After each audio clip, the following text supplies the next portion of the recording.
भक्तों, मनुष्य अपने सुख दुख के लिए काफी हद तक खुद भी उत्तरदायी होता है।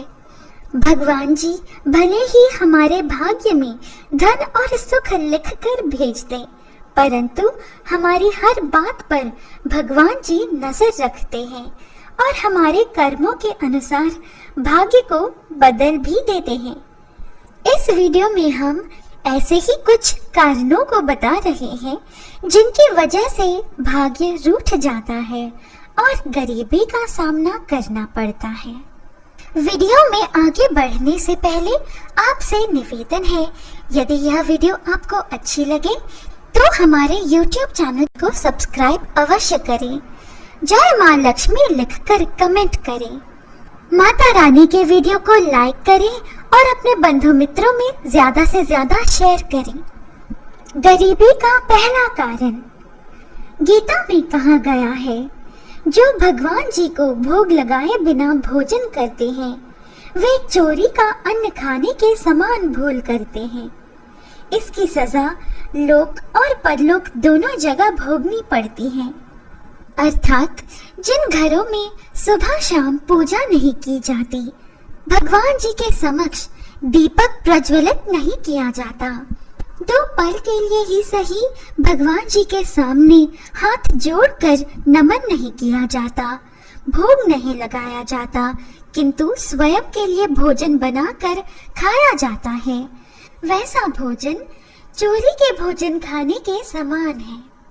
इसलिए अपने व्यस्त दिनचर्या में कुछ पल भगवान जी की सेवा में अवश्य लगाना चाहिए। भक्तों, आपको पता होगा कि पूजा के बाद, आरती के बाद भगवान जी को चढ़ाया भोग नैवेद्य प्रसाद के रूप में ग्रहण किया जाता है। जहाँ प्रसाद ग्रहण नहीं किया जाता वह पूजा अधूरा अर्थात निष्फल माना जाता है। परंतु पूजा अनंतर प्रसाद अमृत बन जाता है, क्योंकि उसमें पूजा का सारा सकारात्मक ऊर्जा भरपूर होता है। इसी प्रकार पूजा करने से घर में नकारात्मक ऊर्जा चली जाती है और सकारात्मक ऊर्जा का संचार बढ़ता है। जिस घर में सकारात्मक ऊर्जा का प्रभास हो, उस घर में शांति सुख समृद्धि बनी रहती है। घर के सदस्यों के बीच प्रेम बना रहता है, एक दूसरे का सम्मान करने लगते हैं। श्रिया एता स्त्रियो नाम सत्कार्य भूतिमिच्छता पालिता निगृहीताश्च श्री भवती भारत। यानी स्त्रियां ही श्री अर्थात लक्ष्मी है।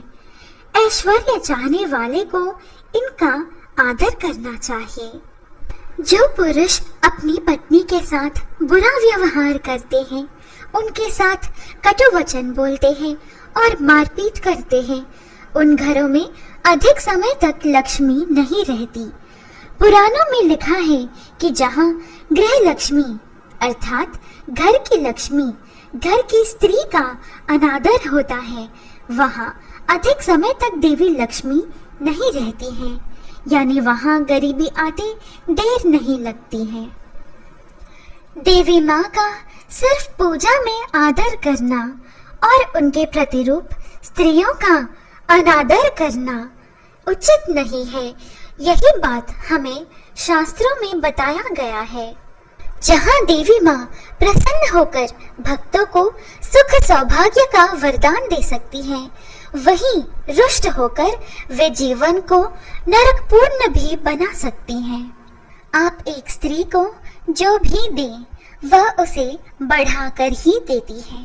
आप उन्हें मकान दें, वह उसे घर में बदल दे। आप उन्हें किराने का सामान दें, वह आपको भोजन दे। आप उनको एक मुस्कान ही दे दे, वह आपको अपना दिल दे दे। और यदि आपने उनके साथ बुरा व्यवहार किया है तो रामायण से लेकर महाभारत तक इतिहास गवाह है कि जहाँ स्त्री का अनादर हुआ हो वहाँ तबाही मची। पर स्त्री गमन को महापाप माना गया है। राजा बलि से लेकर रावणेश्वर तक, रामायण से लेकर महाभारत तक इसके अनेक उदाहरण मिलते हैं, जिनमें परस्त्री पर कुदृष्टि डालने के कारण धन संपन्न व्यक्ति भी दरिद्र हो गए। देवी अहल्या पर कुदृष्टि डालने के कारण देवताओं के राजा इंद्रदेव को भी अपना राजपाट गंवाकर सामान्य मनुष्य की भांति भटकना पड़ा था। महाभारत के अनुशासन पर्व में कहा गया है, दानेन भोगी भवति, अर्थात उदारता से भोग प्राप्त होता है।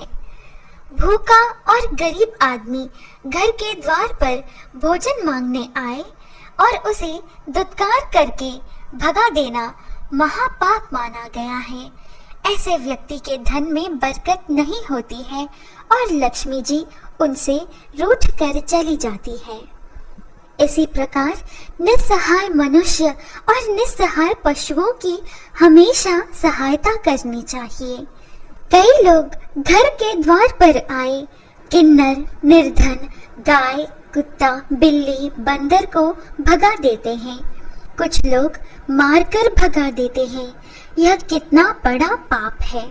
कई कथाओं में हमें यह उदाहरण मिलता है कि भगवान जी स्वयं गरीब निर्धन की वेशभूषा में अपने भक्तों से भिक्षा मांगकर उनकी परीक्षा लेते हैं।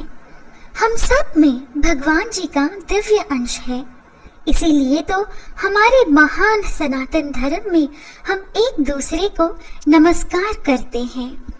नमस्कार का अर्थ ही होता है मैं आप में दैव को नमन करता हूँ। इसलिए कोई भी बड़ा छोटा नहीं होता। किसी की सहायता करे वह दुगुना चौगुना बढ़कर आपको ही वापस मिलेगा। दूसरों का हक नहीं छीनना चाहिए, चाहे वो धन हो या परिश्रम का फल। चोरी तो चोरी ही होता है, वह बहुत बड़ा पाप है।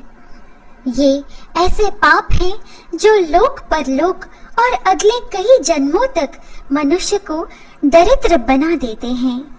भले ही चोरी का धन तत्काल मिल जाए, परंतु उसके दुष्परिणाम चिरकाल तक रहेंगे। मदिरा और जुआ सर्वनाश के कारण माने गए हैं। इसका उदाहरण हमें महाभारत में प्रत्यक्ष दिखाया गया है। जुआ खेलने के कारण राजा युधिष्ठिर जी को अपना राजपाट गंवाना पड़ा और अंत में अपनी पत्नी तक को दांव पर लगाना पड़ गया। राजा युधिष्ठिर जी को वर्षों भाई और पत्नी के साथ वन वन भटकना पड़ा।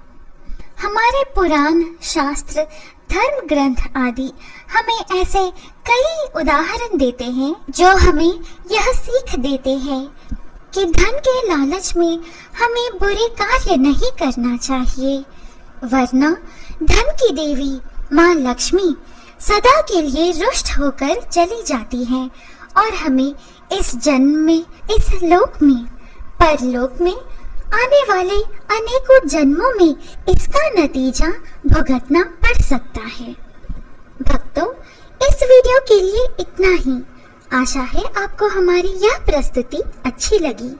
इस प्रकार के और वीडियोस पाने के लिए कृपया हमारे YouTube चैनल को सब्सक्राइब करें।